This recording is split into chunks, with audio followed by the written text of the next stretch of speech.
2024-25 यानी पिछले साल तक ये स्थिति थी। 250 जोड़ा गौरैया इस मोहल्ले में थी।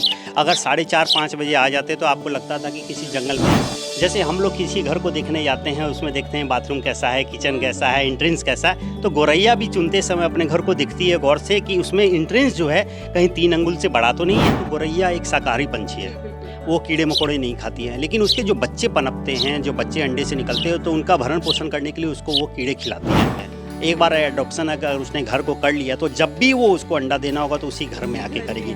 इसलिए मैं कहता हूँ लोगों की कि घर में कम से कम एक आशियाना जरूर लगाएं। और पटना में मैं खुशी के साथ कह सकता हूँ हज़ारों लोगों ने मुझसे लेके घोंसला लगाया है और वो लोग वीडियो भेजते हैं मुझे कि नरेश जी देखिए गौरैया आना शुरू हो गई, दाना खा रही है, पानी पी रही है। नमस्कार, देखिए 20 मार्च को हम गौरैया दिवस मनाते हैं और हमें ये दिवस इसलिए मनाना पड़ता है क्योंकि ये जो चिड़िया है वो हमारे आसपास से विलुप्त हो रही है।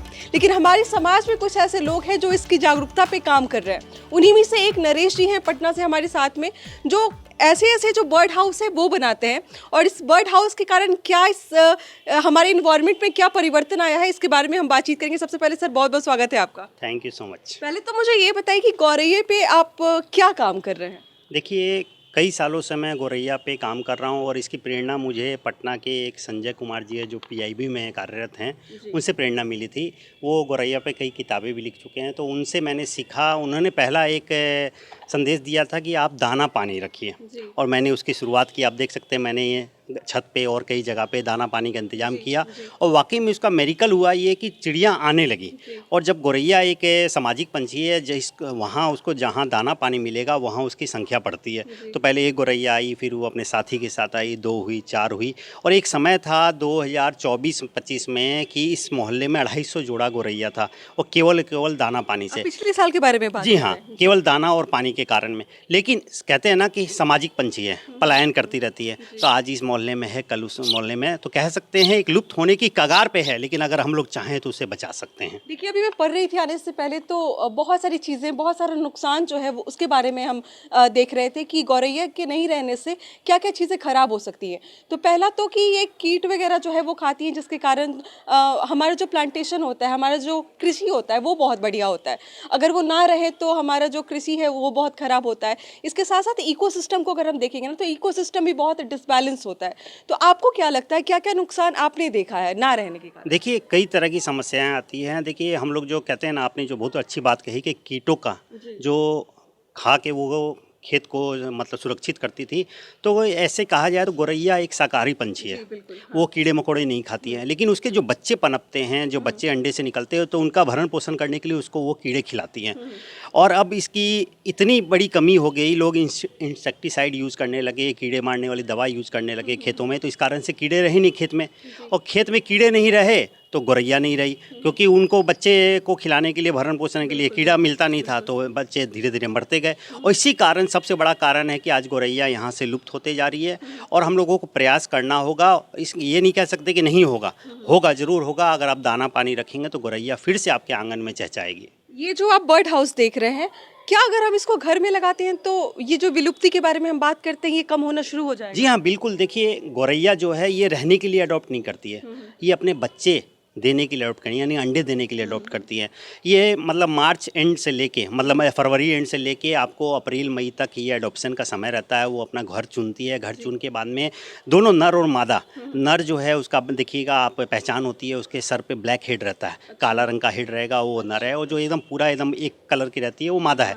तो वो दोनों एक्सेप्ट करती है घर को। बाद में फिर मीटिंग होता है, मीटिंग होने के बाद फिर 15 दिन बाद वो अंडे देती है उसमें, और ये साल में 3 से 4 बार अंडे देती है। एक बार एडॉप्शन अगर उसने घर को कर लिया तो जब भी वो उसको अंडा देना होगा तो उसी घर में आके करेगी। इसलिए मैं कहता हूँ लोगों की कि घर में कम से कम एक आशियाना जरूर लगाएं। क्या होगा कि अगर एक गौरैया अगर उसमें वास करती है तो 5 से 6 बच्चे एक बार में निकलते हैं। तो आपने समझ ली ये 5-6 की क्वांटिटी गौरैया की बढ़ा दी। और अगर ये छोटा सा प्रयास हम लोग करेंगे, और तो उसी की मुहिम में मैं लगा हुआ हूँ। मैं लोगों को क्या जागरूक करता हूँ, लोगों को मैं अपना बर्ड हाउस बनाता हूँ। और बर्ड हाउस जो बनाता हूँ वो कॉस्टिंग के हिसाब से, मतलब मेरी कारीगर की कॉस्टिंग होगी, लकड़ी की कॉस्टिंग होगी, सारी कॉस्टिंग करके जो कॉस्टिंग आता है उसी कॉस्टिंग में लोगों को मुहैया करवाता हूँ। कॉस्टिंग हम बाद में बताएंगे, लेकिन थोड़ा सा इसके टाइप को देखते हैं। देखिए यहाँ पे बहुत तरीके के आप बर्ड हाउस देख सकते हैं, सबका अलग अलग पैटर्न है, जैसे ये वाला पैटर्न आप देख सकते हैं, बहुत सारे गार्डनिंग जो पेड़ पौधे जो लोग बेचते हैं उनके पास ये वाला बहुत इजीली अवेलेबल होता है।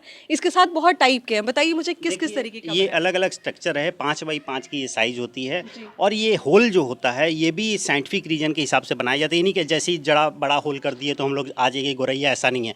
जैसे हम लोग किसी घर को देखने जाते हैं, उसमें देखते हैं बाथरूम कैसा है, किचन कैसा है, एंट्रेंस कैसा है, तो गोरैया भी चुनते समय अपने घर को दिखती है गौर से कि उसमें एंट्रेंस जो है कहीं 3 अंगुल से बड़ा तो नहीं है।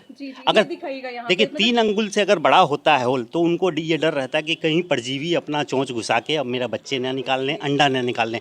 अगर इसके अनुकूल है तो वो घर को एक्सेप्ट कर लेती है। और इसके साथ हम लोग क्या है कि होल अलग से भी देते हैं ताकि आपका जो है ये टांगने की सुविधा है, और ये जो है एयर के लिए, हवा के लिए, बच्चों को हवा मिलती रहे। देखिए ये 5x5 का ये साइज़ जो है ये कहीं भी इंस्टॉल हो जाता है और इको फ्रेंडली भी है और जेब पे भी ज़्यादा भारी नहीं पड़ता है, क्योंकि इसका कॉस्टिंग अगर जोड़े तो एकदम नॉमिनल रेंज आता है। जो हमारा कॉस्टिंग वगैरह सब कुछ लेके 180 रुपीज़ में ही आ जाता है। तो क्या है, लोग आराम से इसको एक्सेप्ट कर लेते हैं। और पटना में मैं खुशी के साथ कह सकता हूँ हज़ारों लोगों ने मुझसे लेके घोंसला लगाया है, और वो लोग वीडियो भेजते हैं मुझे कि नरेश जी देखिए गोरैया आना शुरू हो गई, दाना खा रही है, पानी पी रही है। पहला आपको करना है दाना पानी रखना शुरू करें। आप दाना पानी रखना शुरू करेंगे तो गोरैया ये और अन्य पंछी जो है अट्रैक्ट होंगे। तो इसमें घोंसला में जरूरी नहीं कि स्पैरो केवल इसको अडॉप्ट करती है, सन बर्ड है, लविंग बर्ड है, या छोटे जो भी प्रजाति के जो पंछी हैं वो इसको अडॉप्ट करते हैं। तो दाना पानी रखेंगे, उनको भोजन की व्यवस्था होगी, पानी की व्यवस्था होगी। अगर वो आने लगेंगे तो बाद में घर खोजेंगे तो आप अगर आशियाना उनका लगाते हैं तो वो उसको भी एक्सेप्ट कर लेंगे।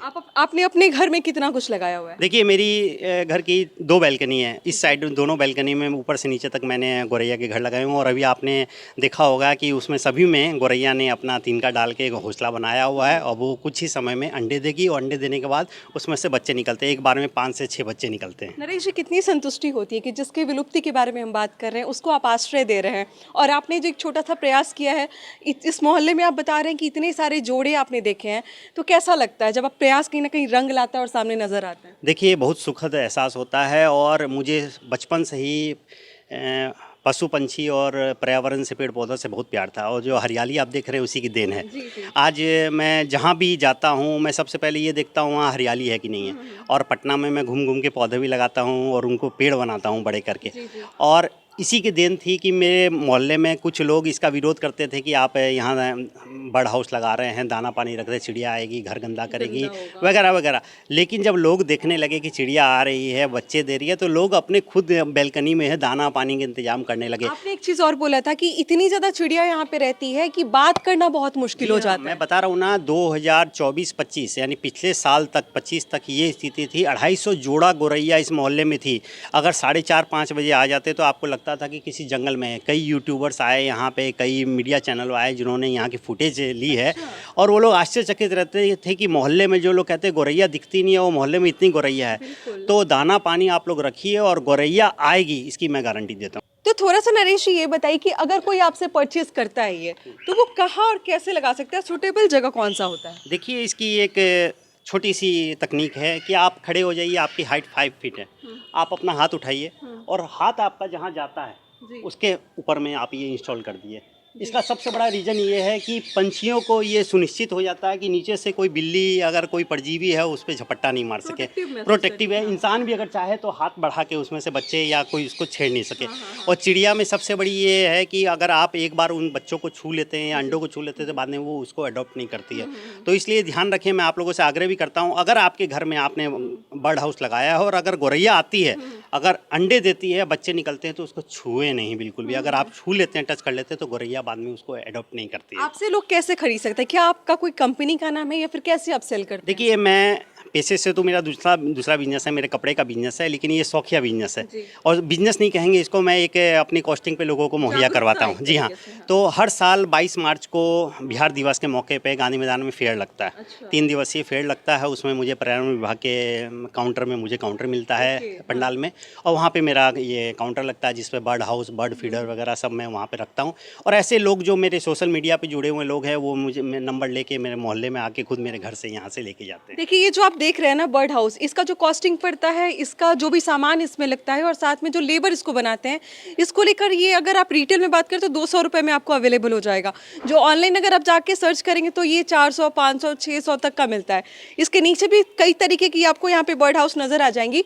तो जो भी आपको कन्वीनियंट लगे कि आपके घर में ये सुंदर लगे या फिर आप लगाना चाहते हैं तो आप इस दिए हुए नंबर पे कॉल करें। इसके बारे में कुछ बताना चाहेंगे? देखिए, एक ये बर्ड फीडर है जी। इसमें क्या है कि आप इसको खोल के आप इसमें दाना जो भी है, जैसे आपको बता दूं, मैं गौरैया ज़्यादातर क्या पसंद करती है, गौरैया धान पसंद करती है, केवनी पसंद करती है, बाजरा पसंद करती है, और यही सब दाने आप डाल के इसको बंद कर दीजिए और बंद करके आप कहीं भी इसको टांग दीजिए। तो इसमें से आपका जैसे जैसे इसमें प्लेट में गिरते रहेगा वो खाते रहेगी, और जैसे ही ख़त्म होगा फिर से आप रिफ़िल कर दीजिए। तो आपका वेस्ट दाना जो है ज़मीन पे गिर के वेस्ट नहीं होगा, और ये भी नॉमिनल रेंज में आपको मैं मुहैया करवा दूंगा आपको। अगर आपको इन सारी चीज़ों की खरीदारी करनी है, अलग अलग तरीके के अलग अलग ढंग के हमने बर्ड हाउस दिखाए हैं, तो इस दिए हुए नंबर पे कॉल करें। और मुझे लगता है कि अगर आपके घर में कोई भी गेस्ट आता है और ऐसा कुछ देख लेता है ना बर्ड हाउस, तो आप अकेले ही सैकड़ों लोगों को इंस्पायर कर सकते हैं कि वो भी अपने छत पे ऐसा कुछ लगाएं। और जब साथ में वो आपका मेहनत रंग लाने लगेगा ना, जब आपके आसपास में चिड़िया दिखने लगेंगी, तो आपको जितनी खुशी होगी आप उसका अंदाज़ा भी नहीं लगा सकते हैं। बाकी जो भी डिटेल है डिस्क्रिप्शन में हम दे देंगे। मिलते हैं अगली वीडियो में। बहुत बहुत शुक्रिया।